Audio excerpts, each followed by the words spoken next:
الحمد لولیہ والصلاة والسلام علی نبی وآلہ وصحبہ وبارک وسلم۔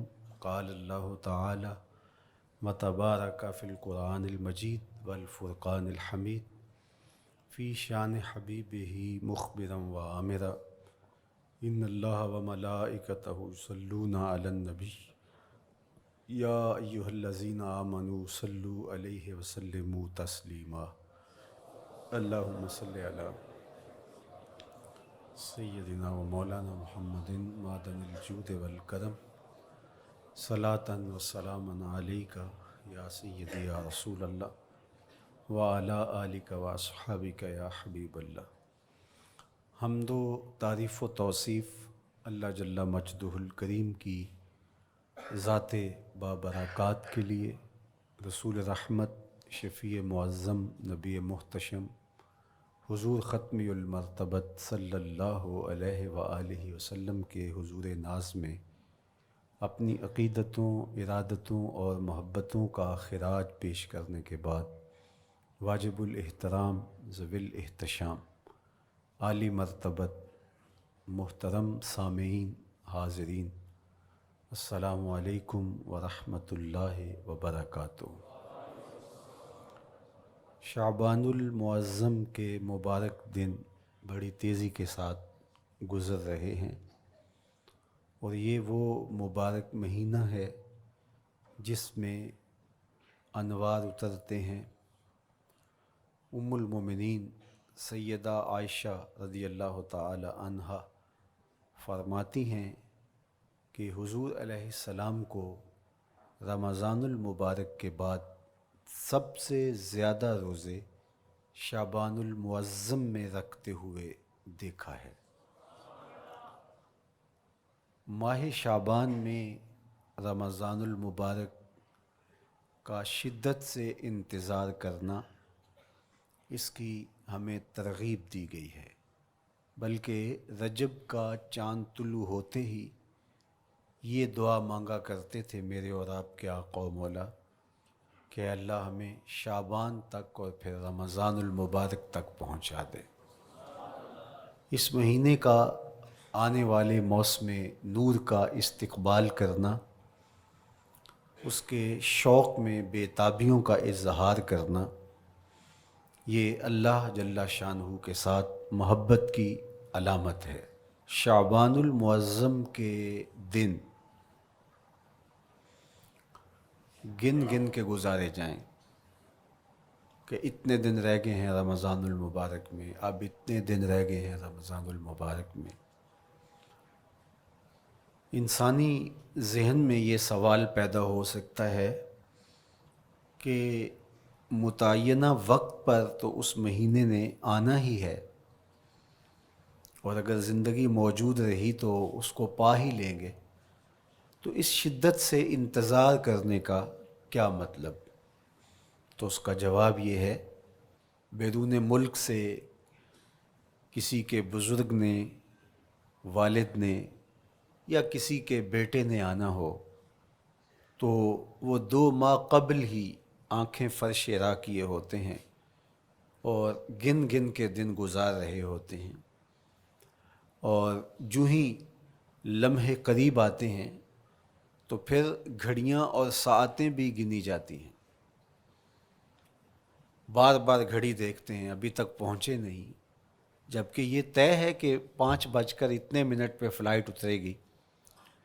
تو بار بار گھڑی دیکھنے کا مطلب لاہور سے 2 گھنٹے یہاں گوجرانوالہ میں پہنچتے ہوئے لگیں گے، لیکن ہر 10 منٹ کے بعد کہ ذرا پتہ کرو کہاں تک پہنچے ہیں۔ کیا مطلب اس کا؟ مطلب اس کا یہ ہے کہ جب سینے میں کسی کا انتظار رکھا ہوا ہو تو پھر بے تابیاں، بے چینیاں، اضطراب موجود ہوتا ہے۔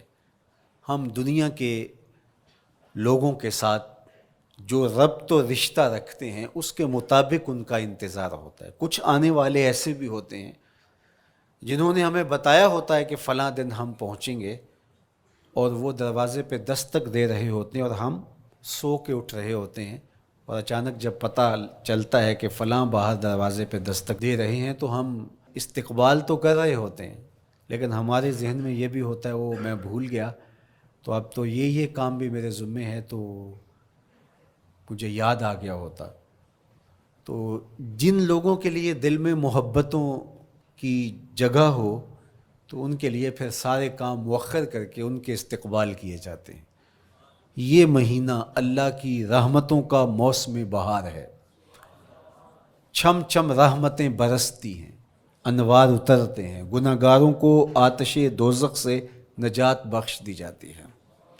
تو اس کا استقبال کرنا، اس کے لیے انتظار کرنا، گن گن کے دن گزارنا، لمحے اور ساعتیں بسر کرتے ہوئے بار بار ماہ صیام کا ذکر کرنا، یہ اس مہینے کے ساتھ محبت کی دلیل ہے، اور اس مہینے کے ساتھ محبت اللہ سے محبت کی دلیل ہے۔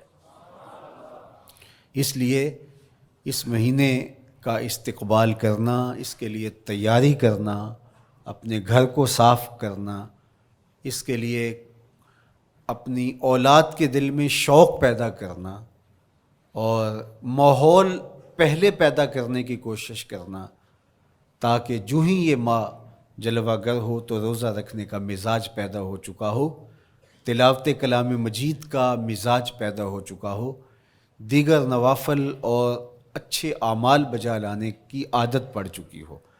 تو شعبان میں ہی اس کی تیاری ہوتی ہے، تاکہ رمضان المبارک آتے ہی ہم پوری طرح سے مستعد اور فعال ہو کر کے اس مہینے کی برکتوں کو سمیٹ لیں۔ اللہ کے محبوب علیہ السلام نے ارشاد فرمایا کہ جب ماہ صیام آتا ہے فتحت ابواب الجنہ، تو جنت کے 8 دروازے کھول دیے جاتے ہیں۔ جنت تو اللہ جل شانہ کی کرم نوازیوں کا ایک ایسا خوبصورت منظر ہے کہ آج تک نہ کسی آنکھ نے اس کو دیکھا، نہ کسی کان نے سنا، اور نہ اس کا کوئی تصور کر سکتا ہے، ایسی خوبصورت بنائی ہے۔ وہاں کی ہوائیں جب چلتی ہیں تو گرد نہیں اڑتا، کستوری اڑتی ہے۔ وہاں دودھ کی، شہد کی، مائے معین کوثر سلسبیل کی نہریں بہتی ہیں، موتی زمرد کے محلات بنے ہوئے ہیں۔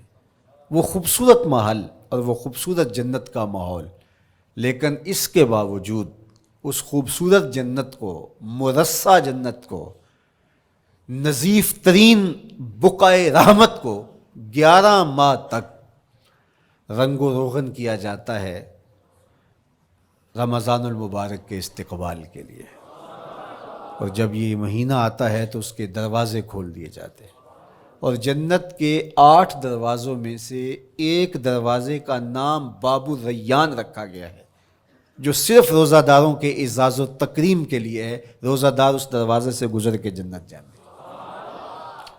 تو آپ اندازہ کیجئے کہ اللہ نے اس ماہ مبارک کو کیا عزت دی ہے، کیا پروٹوکول دیا ہے، کیا تکریم بخشی ہے، کہ نبیوں کا امام، امام المرسلین، خاتم الانبیاء، محبوب خدا اس مہینے کے لیے منتظر رہتے کہ یہ مہینہ آنے والا ہے، یہ مہینہ آنے والا ہے۔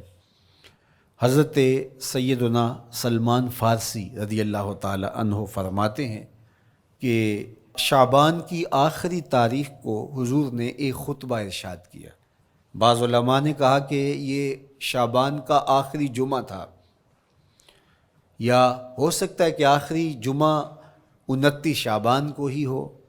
تو رمضان المبارک سے قبل حضور نے یہ خطبہ ارشاد کیا، جو مختلف کتب احادیث میں موجود ہے۔ یا ایھا الناس، اے لوگو، قد اظلکم شہر عظیم، اللہ نے تمہارے اوپر ایک بہت پاکیزہ، پر نور، عالی مرتبت مہینہ سایہ فگن کر دیا ہے۔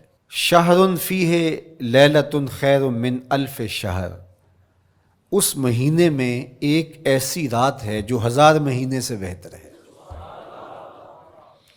جعل اللہ صیامہ فریدہ و قیام لیلۃ تطوع، اس مہینے کے دن کے روزے فرض قرار دیے گئے اور راتوں کا قیام نفل بنایا گیا۔ تراویح کی صورت کے اندر راتوں کے قیام کا ماحول پیدا ہوتا ہے، صلاۃ اللیل پڑھی جاتی ہے، نوافل پڑھے جاتے ہیں کثرت کے ساتھ۔ یہ اس مہینے کی شانیں ہیں، یہ اس مہینے کی رونقیں ہیں۔ اس مہینے میں اللہ تعالیٰ نے خاص کرم نوازیاں عطا کی ہیں اہل ایمان کو۔ وَمَن تَقَرَّبَ فِيهِ بِخَصْلَةٍ مِّنَ الْخَيْرِ كَانَ كَمَنْ أَدَّى فَرِيضَةً فِيمَا سَوَاهُ۔ ایک نفل کا ثواب ایک فرض کے برابر اس مہینے میں کر دیا جاتا ہے۔ وَمَنْ أَدَّى فَرِيضَةً كَانَ كَمَنْ أَدَّى 70 فَرِيضَةً فِيمَا سَوَاهُ۔ اور اگر کوئی ایک فرض ادا کرتا ہے تو اس کو 70 فرائض کا ثواب ملتا ہے۔ اس قدر نیکیوں کا اجر بڑھا دیا جاتا ہے، ان کی قیمت بڑھا دی جاتی ہے اس مہینے میں۔ اور پھر ارشاد فرمایا وَهُوَ شَهْرُ الصَّبْرِ، یہ صبر کا مہینہ ہے۔ ہونے کے باوجود بھی انسان تناول نہیں کرتا۔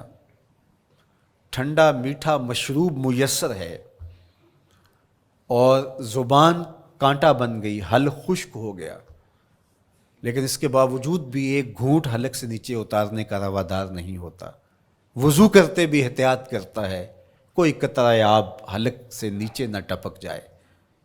تو یہ صبر سے کھاتا ہے۔ جب ہو بھی تو انسان اس سے گریز کرے، تو جب ہوگا نہیں تو پھر انسان صبر کا عادی بن جاتا ہے، تو یہ صبر کی عادت ڈالتا ہے۔ یہ شہر الصبر ہے۔ پھر فرمایا والصبر ثوابہ الجنہ، اور سنو صبر کا ثواب جنت ہے۔ جو شخص صابر ہوتا ہے اس کا صلہ جنت کی صورت میں عطا کیا جائے گا۔ وشہر المواسات، اور یہ ہمدردی کا مہینہ ہے، باہمی پیار کا مہینہ ہے، الفتیں بانٹنے کا مہینہ ہے، نرم دلی کا مہینہ ہے، ایک دوسرے کے احساس کا مہینہ ہے۔ جب کوئی شخص بھوک اور پیاس کاٹتا ہے تو اس کو پھر محسوس ہوتا ہے، بالخصوص امراء، کہ بھوک کیا بلا ہوتی ہے، اور جو نان شبینہ کو ترستے ہیں اور جنہیں کھانا میسر نہیں آتا ان کی زندگیاں کتنی تلخ ہوتی ہیں۔ تو بھوک اور پیاس احساس پیدا کرتی ہے ان لوگوں کا کہ جو اللہ کی دی ہوئی نعمتوں سے محروم ہیں۔ تو اس لیے یہ ایک قسم کا رحم دلی کا مہینہ ہے، پیار بانٹنے کا مہینہ ہے، یہ الفتیں تقسیم کرنے کا مہینہ ہے۔ وَشَهْرٌ يُزَادُ فِيهِ رِزْقُ الْمُؤْمِنِ، اور یہ ایسا مبارک مہینہ ہے جس میں مومن کا رزق بڑھا دیا جاتا ہے۔ روزہ کھانا بچانے کے لیے یہ اخراجات کم کرنے کے لیے نہیں ہے، بلکہ اس میں آپ کا رزق اور بڑھ جاتا ہے۔ ایسی ایسی نعمتیں کھانے کو ان لوگوں کو بھی نصیب ہو جاتی ہیں عام دنوں میں جو ان کا مقسوم نہیں ہوتی۔ دسترخوان لگتے ہیں، افطاریاں ہوتی ہیں، سحری کے لمحات ہوتے ہیں، کوئی کسی کو ویسے کھانا کھلائے تو اس دسترخوان پہ کھانے کے لیے آنا اس کا اور رنگ ہوتا ہے، لیکن افطار کا دسترخوان جب بچھتا ہے اور لوگ جب اس کے اوپر آتے ہیں، امیر بھی آتے ہیں، غریب بھی آتے ہیں، تو اللہ کی دی ہوئی نعمتیں جو دسترخوان پہ پڑی ہوتی ہیں ان کو اٹھاتے ہیں، کام و دہن کی تسکین کا سامان کرتے ہیں، عزت نفس بھی مجروح نہیں ہوتی اور طرح طرح کی نعمتیں کھانا بھی دستیاب ہو جاتی ہیں۔ تو یہ ایک مہینہ ہے مواسات کا، اس میں رزق بڑھ جاتا ہے، غرباء تک بھی اللہ کی نعمتیں وہ پہنچتی ہیں جو عام دنوں میں ان کو میسر نہیں ہوتی، اور امراء بھی نعمتوں کا لطف لیتے ہیں، نعمتوں کا مزہ انہیں آتا ہے، اس لیے کہ بھوک کاٹنے کے بعد جب ان کو نعمت میسر آتی ہے تو پھر انہیں احساس ہوتا ہے۔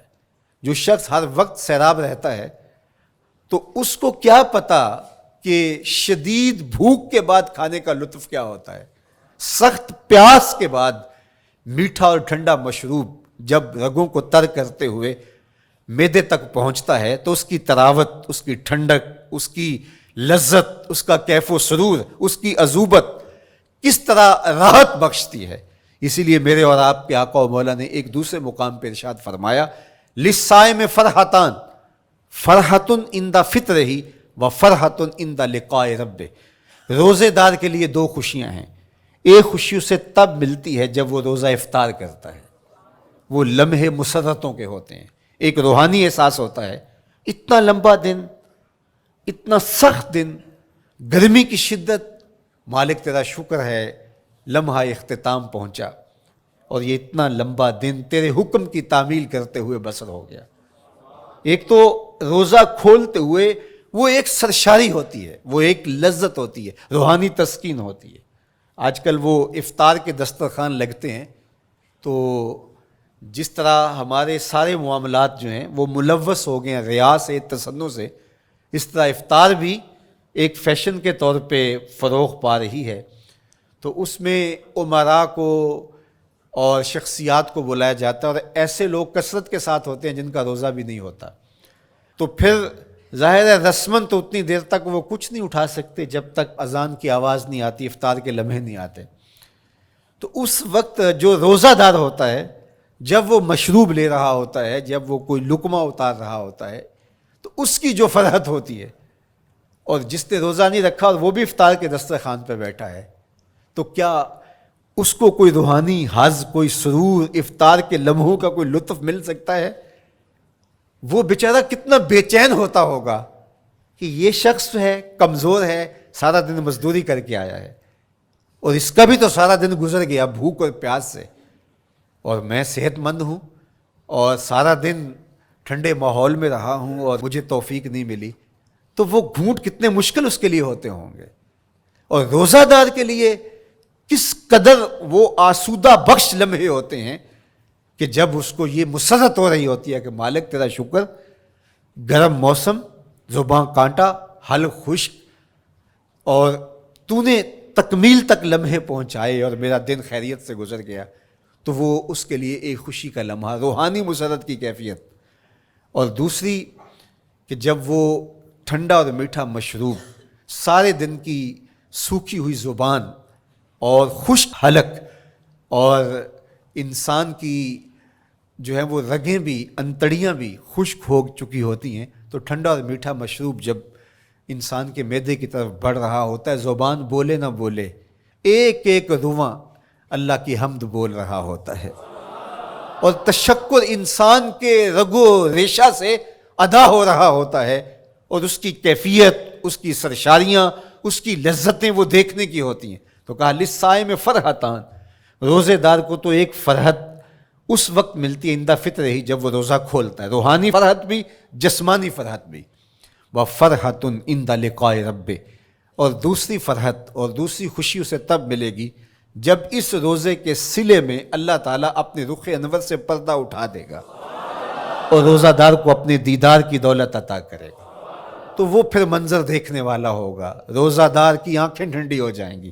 اصل افطار تو وہ ہوگی نا، اللہ اکبر، اصل تو شربت دیدار ملے گا جو روح کی پیاس بجھا دے گا، جو من کی بھوک مٹا دے گا۔ تو کہا للصائم فرحتان، فرحۃ عند فطرہ وفرحۃ عند لقاء رب، روزہ دار کے لیے دو خوشیاں ہیں، ایک خوشی وہ ہے جب اس کے جسم کی پیاس بجھتی ہے، اور ایک خوشی تب ملے گی جب روح کی بھوک مٹے گی، جب من کی پیاس بجھے گی، اور پھر وہ سرشاریوں کے عالم میں دیکھتا ہی چلا جائے گا، اور وہ سیراب ہی نہیں ہو پائے گا کہ میں ان دو آنکھوں سے دیکھ رہا ہوں، کاش کہ لو لو دے مڈ لک لک چشمہ، ایک کھولا تے ایک کجا ہوں۔ وہ اس آرزو میں ہوگا کہ میرا رواں رواں آنکھ بن جائے اور میں اس دیدار سے فیضیاب ہوتا چلا جاؤں۔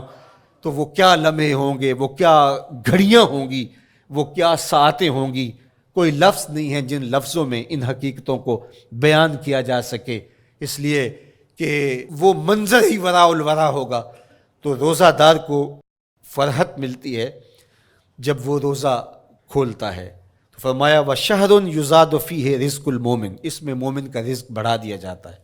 وَمَنْ فَطَّرَ فِيهِ صَائِمًا كَانَ مَغْفِرَةً لِذُنُوبِهِ، جس نے روزہ دار کا روزہ افطار کروایا، اللہ کے محبوب فرماتے ہیں کہ ایک تو خود روزہ رکھا، اور دوسری سعادت یہ ہے کہ ماہ سیام میں روزہ دار کا روزہ افطار کروایا۔ آپ شریعت بیضاء کو بنظر عمیق مطالعہ کر کے دیکھیں، ماہ سیام میں بہت زیادہ اس بات پہ زور دیا گیا ہے کہ روزہ افطار کرواؤ. اپنے گھر میں بیٹھ کر کے روزہ افطار کر لینا یہ بھی سعادت مندی ہے، روزہ نصیب ہو جائے. لیکن اس بات پہ بہت زور دیا گیا ہے ماہ سیام میں کہ ایک ماحول پیدا ہو، لوگوں کو افطار کروائیں تاکہ تمام لوگوں تک اللہ تعالیٰ کی نعمتیں پہنچیں اور لوگوں تک جو ہے وہ رمضان المبارک کی برکتیں پہنچیں. تو ارشاد فرمایا ومن فطر فیہ صائما، جس نے روزے دار کا روزہ افطار کروایا، کانا مغفرۃ لذنوبہ، تو وہ افطار کروانے والوں کے گناہوں کی بخشش کا ذریعہ بن جائے گا. یہ افطاری گناہوں کی مغفرت کا سبب بن جائے گی. وَعِتْقَ رَقْبَتِهِ مِنَ النَّارِ، اور آتش دوزخ سے گردن کی آزادی کا مجدہ جاں فضا بن جائے گا یہ امر کہ اس نے کسی کا روزہ افطار کروایا. وَقَانَ لَهُ مِثْلُ أَجْرِهِ مِنْ غَيْرِ أَنْ يَنْقُصَ مِنْ أَجْرِهِ شَيْءٌ، اور روزہ افطار کروانے والے کو روزہ رکھنے والے جتنا اجر ہی دیا جائے گا، لیکن روزہ رکھنے والے کے اجر میں بھی کوئی کمی نہیں واقع ہوگی. جتنا اس نے سارے دن کی بھوک اور پیاس کاٹ کر کے تکلیف اٹھا کر کے روزہ رکھا، جس نے شام کو اس کو افطار کر دیا اتنا ہی ثواب اس کو عطا کر دیا جائے گا، اس کا اجر کم کیے بغیر. اللہ اکبر! یہ امت کے لیے اللہ نے کیا پیکج دیا ہے، کیا کرم نوازیاں ہیں اس امت کے لیے. آقا کریم نے ارشاد فرمایا ایک شخص صبح سے لے کے ظہر تک مزدوری کرتا ہے، اس کو ایک قیراط دیا جاتا ہے، اور ایک شخص ظہر سے لے کر عصر تک مزدوری کرتا ہے، اس کو بھی ایک قیراط دیا جاتا ہے، اور ایک عصر سے لے کر مغرب تک مزدوری کرتا ہے، اس کو 2 قیراط دیے جاتے ہیں.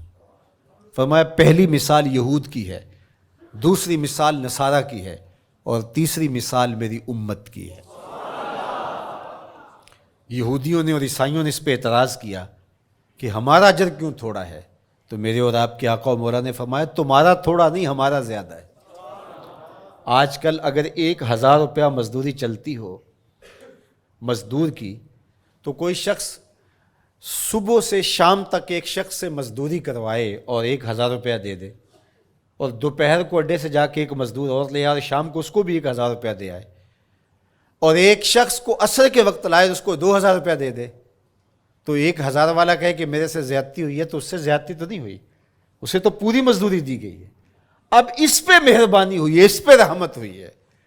تو کہا یہود اور نصارہ کی یہ مثال ہے، ایک صبح سے ظہر تک مزدوری کرے اس کو 1 قیراط، ایک ظہر سے عصر تک مزدوری کرے اس کو بھی 1 قیراط، اور تیسرا بہت تھوڑا وقت عصر سے مغرب تک مزدوری کرے اس کو 2 قیراط. کہا یہ امت محمدیہ علی صاحب الصلوات کو دیا گیا نور ہے.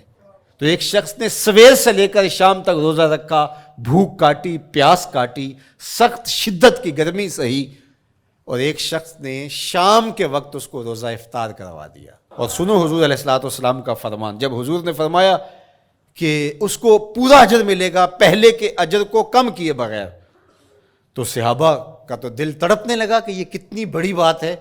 اب آپ جانتے ہیں کہ یہ زمانہ ایسی معاشی خوشحالیوں کا نہیں تھا، لوگوں کے پاس تو نان شبینہ بھی میسر نہیں ہوتا تھا. تو صحابہ نے جو سوال کیا، قالوا یا رسول اللہ صلی اللہ علیہ وسلم، انہوں نے کہا اے اللہ کے پیارے رسول صلی اللہ علیہ وسلم، لیسا کلنا یجد ما یفطر الصائم، ہم میں سے تو ہر بندہ یہ طاقت نہیں رکھتا کہ روزہ دار کو روزہ افطار کروا دے. تو یہ اتنی بڑی سعادت، تو یہ تو پھر اہل زر ہی یہ سعادت حاصل کر پاتے ہیں. ہمارے جیسے لوگ تو پھر جو مال و دولت نہیں رکھتے تو وہ تو پھر یہ سعادت نہیں حاصل کر پائیں گے.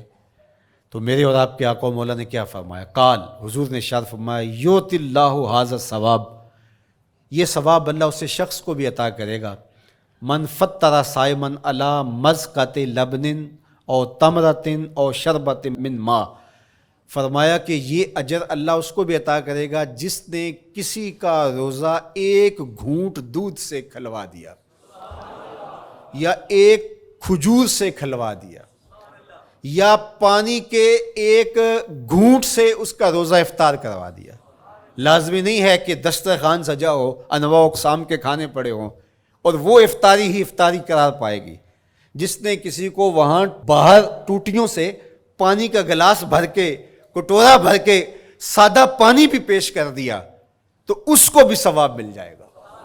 کتنا ثواب ملے گا؟ پورا روزہ رکھنے کا ثواب اس کو ملے گا۔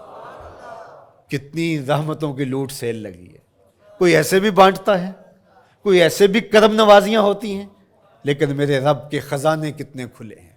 میں نے مدینہ المنورہ میں ایک شخص کو دیکھا کہ وہ روزے کے وقت وہاں سے ہی گلاس لیتا اور زمزم سے بھرتا اور روزہ داروں کے آگے رکھتا چلا جاتا، اور روزانہ اس کا یہ عمل ہوتا۔ نماز عصر کے بعد شروع ہوتا، جتنی اس کی پہنچ ہوتی ہر ایک کے آگے رکھتا چلا جاتا۔ پانی بھی وہاں سے لیا، گلاس بھی وہاں سے لیا۔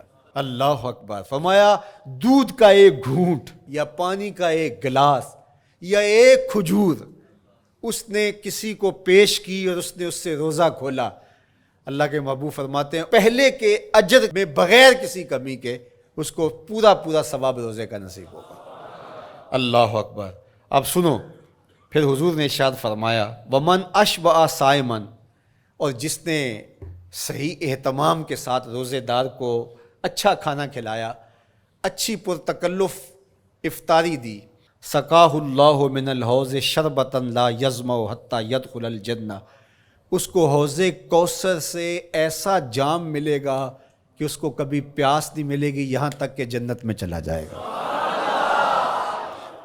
اللہ اکبر! اس کو کوثر کے جام نصیب ہوں گے حشر کی گرمی میں۔ اور آپ کو معلوم ہے، علماء سے آپ نے بارہا سنا ہوگا کہ جام کوثر جس نے ایک بار پی لیا پھر 50,000 سال کے دن میں اس کو دوبارہ پیاس نہیں لگے گی۔ یہ جام کوثر کی خصوصیت ہے۔ فرمایا وَهُوَ شَهْرٌ أَوَّلُهُ رَحْمَةٌ، یہ وہ مہینہ ہے جس کے پہلے 10 دن رحمت ہیں اور اس کا درمیانی عشرہ مغفرت ہے، وَآخِرُهُ عِتْقٌ مِّنَ النَّارِ، اور اس کا آخری عشرہ جو ہے وہ آتش دوزخ سے نجات کا ضامن ہے۔ فَاسْتَكْثِرُوا فِيهِ مِنْ 4 خصال، کہا کہ 4 کام اس مہینے میں کثرت کے ساتھ کرو۔ خصلتان ترضون بہما ربکم، 2 کام تو وہ ہے جس سے تم اپنے رب کو راضی کرو گے۔ وخصلتان لا غنا بکم عنہما، اور 2 کام ایسے ہیں کہ ان سے بے نیاز نہیں ہو سکتے تو وہ تمہیں کرنے پڑیں گے۔ اما الخصلتان اللتان ترضون بہما ربکم، وہ 2 خصلتیں، 2 کام جن کے ذریعے سے تم اپنے رب کو راضی کر سکو۔ فشہادت اللہ الہ الا اللہ، وہ گواہی دینا ہے لا الہ الا اللہ، وتستغفرونہ، اور تم کثرت سے استغفار کرو، اللہ سے بخشش مانگو۔ یہ 2 کام تم نے کرنے ہیں۔ وَأَمَّا الْخَصْلَتَانِ اللَّتَانِ لَا غِنَىٰ بِكُمْ عَنْهُمَا، اور وہ چیزیں جن بغیر تمہیں چارہ نہیں ہے۔ فَتَسْأَلُونَ الْجَنَّةَ وَتَعُوذُونَ مِنَ النَّارِ، اللہ سے جنت طلب کرو اور دوزخ سے پناہ مانگو۔ تو یہ 2 کام جو تمہاری ضرورت ہے تم اس مہینے میں کثرت کے ساتھ کرو۔ تو یہ مہینہ رحمتوں کی لوٹ سیل کا مہینہ ہے، یہ کرم نوازیوں کے امٹتے ہوئے دھارے ہیں، یہ سیل رحمت ہے جو کہ من کی سیرابی کا سبب اور ذریعہ ہے۔ خوش نصیب ہیں جو ماہ صیام کو خوبصورتی کے ساتھ بسر کرتے ہیں، اس کے آنے سے پہلے استقبال کرتے ہیں، گھروں میں صفائی کریں، اہتمام کریں، مساجد میں اہتمام کریں، تاکہ بچوں میں یہ شوق پیدا ہو کہ ماہ صیام آ رہا ہے۔ جب ہم بچے تھے تو ہمارے والدین رمضان المبارک سے قبل ہی رمضان المبارک کی تیاریاں شروع کر دیا کرتے تھے۔ اس وقت گھر میں شربت تیار ہوا کرتے تھے گڑ کے، اور وہ پہلے ہی مائیں گھر میں تیاری کرنا شروع کر دیا کرتی تھی۔ ایک شوق پیدا کرنا مقصود ہوتا ہے۔ تو کچھ چیزیں ایسی ہیں کہ آرڈر لکھیں اور 1 سیکنڈ میں گھر پہنچ جائے، لیکن کچھ چیزیں یہ جو ہے وہ تیار کرنی چاہیے، شوق پیدا ہو۔ گھروں کے اندر ماؤں کو چاہیے کہ افطاری کو اہتمام کے ساتھ تیار کریں تاکہ بچوں کو شوق پیدا ہو، اور یہ ایک ماحول پیدا ہو، قرآن مجید کی تلاوت کا ماحول پیدا ہو، جاگنے سونے کے جو ہے وہ شیڈول مرتب کیے جائیں، مساجد کی آبادی کا سامان کیا جائے۔ پچھلے سال تو بڑا اداس رمضان گزرا، اس لیے کہ کرونا کے حوالے سے جس طرح ملکی حالات تھے وہ آپ کے سامنے تھے۔ اس مرتبہ الحمدللہ اس طرح کے حالات نہیں ہوں گے، کچھ SOPs کو آپ کو فالو کرنا ہوگا، لیکن مسجدوں کی انشاءاللہ رونقیں بحال رہیں گی، اور صلاۃ التراویح اور سحر و افطار کے لمحے، نوافل، تسبیحات، اذکار، نمازوں میں 5 گانہ حاضریاں، یہ کیسا خوبصورت ماحول ہوتا ہے، رحمتیں برس رہی ہوتی ہیں، انوار اتر رہے ہوتے ہیں، اور وہ کیا خوبصورت لمحے ہوتے ہیں اور کیا گھڑیاں ہوتی ہیں۔ انشاءاللہ امسال مرکز مصطفیٰ کے اندر صلاۃ التراویح کے لیے خاص طور پہ ہم اہتمام کر رہے ہیں۔ میری آرزو تھی کہ جب مرکز کی تکمیل ہو تو پھر رمضان المبارک کا اہتمام کے ساتھ جو ہے وہ ہم انتظام و انصرام کیا کریں گے، چونکہ اس سے قبل بہت سارے تعمیراتی کاموں کی وجہ سے ہم الجھے رہتے تھے، لیکن اللہ کے فضل سے اب مرحلہ اول کی تکمیل ہو گئی اور مرحلہ ثانی کی طرف ہم بڑھنے والے ہیں۔ تو اس رمضان المبارک کے اندر ہمارے لیے بیٹھنے کی جگہ، خواتین کے لیے انتظام، افطار کے لیے، سحر کے لیے، دوستوں کے لیے انشاءاللہ خوبصورت اہتمام ہوگا۔ بہت اچھے قاری قرآن جو ہے وہ صلاۃ التراویح پڑھائیں گے، تو وہ میٹھے اور دل آویز لہجے اور مرکز کا ماحول، انشاءاللہ ذکر و فکر کے حلقے بھی ہوں گے، دروس قرآن کے حلقے بھی ہوں گے، تو ایک ماحول انشاءاللہ پیدا ہو، اور انشاءاللہ میں بھی آپ کے ساتھ ماہ صیام میں موجود رہوں گا، افطار کے لمحوں میں بھی، سحر کے لمحوں میں بھی، تراویح میں بھی، نمازوں میں بھی انشاءاللہ۔ اور پھر جب ہم ہوں گے تو ماہ صیام ہوگا، رحمت کی گھڑیاں ہوں گی، اترتے ہوئے انوار ہوں گے، محبتوں کا ہجوم ہوگا، افطار کے میلے ہوں گے، سحری کے خوشگوار لمحے ہوں گے، قرآن کی دل نواز صدائیں ہوں گی، اور مرکز مصطفیٰ کا نورانی پرکیف سرمدی ماحول ہوگا، اور ہم اپنے رب سے اس کی رحمتیں طلب کریں گے۔ اللہ ہم سب کو اپنی پناہوں کا حصار دے۔ والسلام علیکم ورحمۃ اللہ۔